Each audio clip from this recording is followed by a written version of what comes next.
করেছে চোরের দোষ নাই, গৃহস্থের দোষ।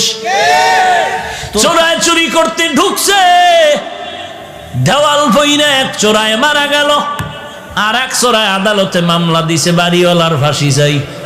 কেন আমার সাথে চোরা মরলো কেন, দেওয়াল নরম করলো কেন? মহামান্য আদালত এমন মগা, মামলা আমলে নিয়ে ডাকছে বাড়িওয়ালার ডাইকা, কয় তোর ফাঁসি হবে। কেন স্যার? কয় দুই চোরায় চুরি করতে ঢুকছে, এক চোরায় তোর দেওয়াল পরে মারা গেল, তুই দেওয়াল নরম করে উঠাইলি কেন? বাড়িওয়ালা কয় স্যার মাফ করবেন, আমার কোনো দোষ নাই, এই দেওয়াল আমি উঠাই না, রাজমিস্ত্রি উঠিয়েছে। মহামান্য আদালত কয় তুমিও খালাস। কই রাজমিস্ত্রির ডাক, স্যার বলে স্যার নাই, এক্ষুনি ফাঁসি। বলে কেন? কথা শুনেন, কি সমস্যা? বলে দেওয়াল নরম করে উঠাইলি কেন? বলে দেওয়াল উঠাইছি আমি, তবে নরম আমার কারণে হয় নাই, যেই যোগালি আমার এই সিমেন্ট মিলাই দিছে, পানি বেশি দিছে, নরম হয়ে গেছে, আমার কোনো দোষ নাই। মহামান্য আদালতকে তোরও মাফ করে দিলাম। ধর যোগালি কই, এই তুই পানি নরম করে বালু দিলি কেন? বলে স্যার আমার কোনো দোষ নাই, আমি বালতি দিয়া বালুর মধ্যে পানি ঢালতেছিলাম, হঠাৎ করে একটা হাতি জোরে চিৎকার দিয়া দৌড় মারছে, এই ভয়ের ঠেলায় বালতির পানি বেশি বেড়ে গেছে, হাতিওয়ালার দোষ। বল তুইও মাফ। হাতিওয়ালারে ডাক, হাতিওয়ালা তুই এই অন্যায় করলি কেন? কয় স্যার আমার হাতি এমনি চেতে না, এমনি গরম হয় না, এক বেডিয়ে এক মহিলা সুন্দরী রূপসী স্বর্ণের অলংকার লাগাইয়া ঝুম ঝুম করে আওয়াজ করতেছিল, হাতি দেখা গরম হয়ে গেছে। কয় তুমিও মাফ। মহিলার ঝুনঝুনালারে ডাক, মহিলা ডাকছে, এই ম্যাডাম তোমার ফাঁসি হবে। বলেন কি ম্যাডামের ফাঁসি হবে? বলে হ্যাঁ। কেন? বলে তোমার ঝুনঝুন আওয়াজে হাতি গরম হইছে, চোরায় মারা গেছে। বলে আমার ঝুনঝুন আওয়াজ তো আমি বানাই নাই, এই দোষ সব স্বর্ণকারের। এই আওয়াজ কেন আমার দোষ? বানাইছে কে? স্বর্ণকার। তুমিও খালাস। স্বর্ণকার লাব্বাইক। কেন অস্ত্র বানাইলি এইভাবে আওয়াজ দেনেওয়ালা? স্বর্ণকার এবার তো কোনো দেয়ালে পেট থেকে গেল, এখন আর কোনো জবাব নাই। স্যার কিছু করার নাই, বানাইছি তো বানাইছি। বলে এখন তোর ফাঁসি হবে। বলে কই এর ফাঁসি আমার গলায় আসলো কেন? কি এর ফাঁসি?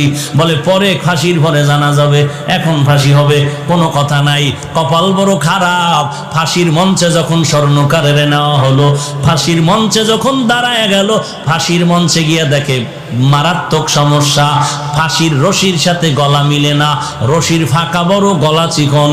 এইবার বলে বাদশা নামদার কি করা যায়? কয় এর গলার সাথে রশি মিলে না, কয় এডারে বাদ দিয়া এই দেশে খুঁজা দেখ যার গলা মোটা, এডারে ঢুকা।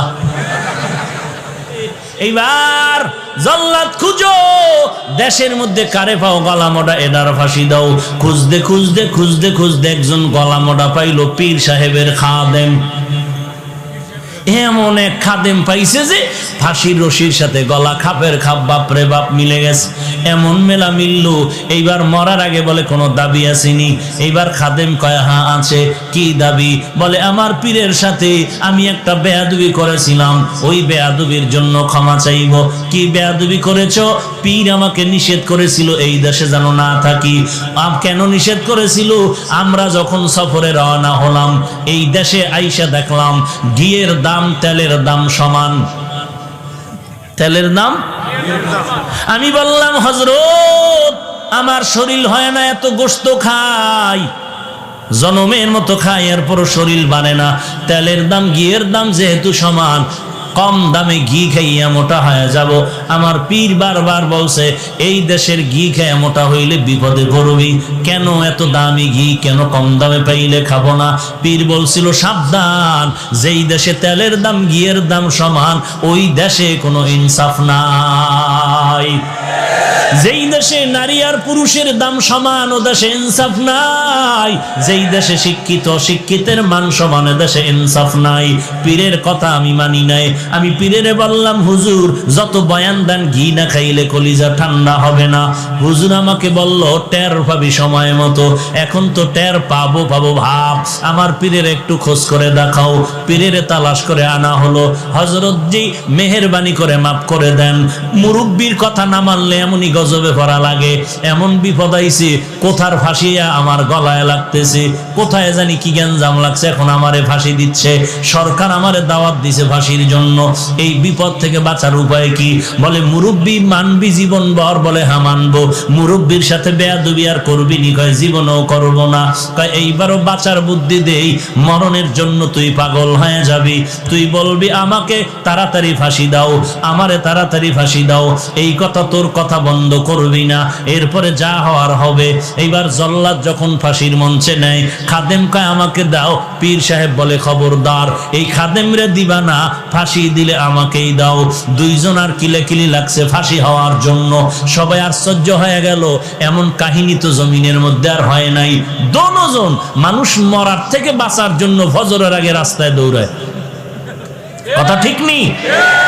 কিন্তু ফজরের নামাজ 4 রাকাত পড়তে মসজিদে ঢুকে কেমন কপাল পরা চিন্তা করতে পারেন?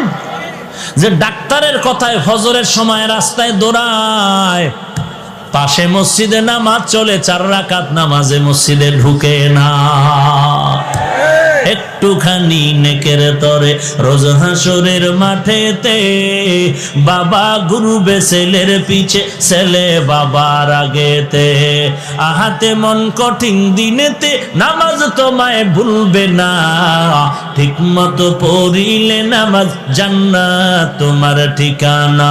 ঘুমের চেয়ে নামাজ ভালো আর তুমি ঘুমাইও না, ঠিক মতো পড়িলে নামাজ জান্নাত তোমার ঠিকানা। আমার প্রাণের ভাই বোনেরা জলদি করে উঠে যাও, ওযু করে তাড়াতাড়ি নামাজ পড়তে লেগে যাও। আহা নবী বেনামাজির শাফাআত করিবেন না, ঠিক মতো পড়িলে নামাজ জান্নাত তোমার ঠিকানা। ঘুমের চেয়ে নামাজ ভালো আর তুমি ঘুমাইও না, ঠিক মতো পড়িলে নামাজ জান্নাত তোমার ঠিকানা। ঠিক মতো নামাজ বছরে কয়বার? বছরে বলে 5 বার। চিন্তা করছে যে তাও ঠিক নাই। কি ঘুমাইতেছেন আপনারা? ভাইরা আমার, এক হুজুর বলে কেউ জাহান্নামে যাবেন, কয়েকজন মুরব্বী হাত উঠে আল্লাহু আকবার। আপনারা কি জাহান্নামে যাবেন? বলে আমিও যাবো না, আমার আব্বাও যাবে না। তো হাত তুললেন কেন? বলে টুপিওয়ালারা যা বলে তো ভালোই বলে জানি।